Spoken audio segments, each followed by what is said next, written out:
സൗദിയിലെ റിയാദിൽ ഓഫീസുകളുടെ വാടക നിരക്ക് 10% വർദ്ധിച്ചു. ആവശ്യക്കാർ ഏറിയതും വിദേശ നിക്ഷേപ സാധ്യത വർദ്ധിച്ചതും നിരക്കുയരാൻ കാരണമായി. ഈ വർഷത്തെ രണ്ടാം പാദത്തിലേതാണ് കണക്ക്. തലസ്ഥാന നഗരമായ റിയാദിലാണ് ഓഫീസുകളുടെ വാടക നിരക്ക് വർദ്ധിച്ചത്. 10%-ന്റേതാണ് വർധന. ഈ വർഷത്തെ രണ്ടാം പാദത്തിലേതാണ് കണക്ക്. നിരവധി കാരണങ്ങളുടെ ഫലമായാണ് നിരക്കിലെ വർധന.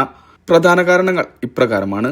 ഗ്രേഡ് എ അഥവാ ഉയർന്ന നിലവാരമുള്ള ഓഫീസുകൾ ഉപയോഗിക്കുന്നവരുടെ നിരക്ക് 98% വർദ്ധിച്ചു. 1000 ചതുരശ്ര മീറ്ററിന് മുകളിലുള്ള വലിയ ഓഫീസ് സ്പേസുകൾക്ക് ആവശ്യക്കാരേറി. 50%-ആയാണ് ആവശ്യക്കാരുടെ വർധന.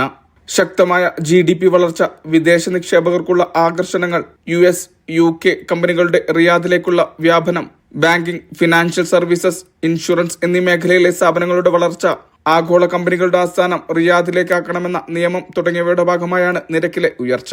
റിയാദിലെ റിയൽ എസ്റ്റേറ്റ് വിപണി വികസിച്ചുവെന്നാണ് നിലവിലെ കണക്കുകൾ സൂചിപ്പിക്കുന്നത്. Mishal Cherpulassery, media 1, Riyadh.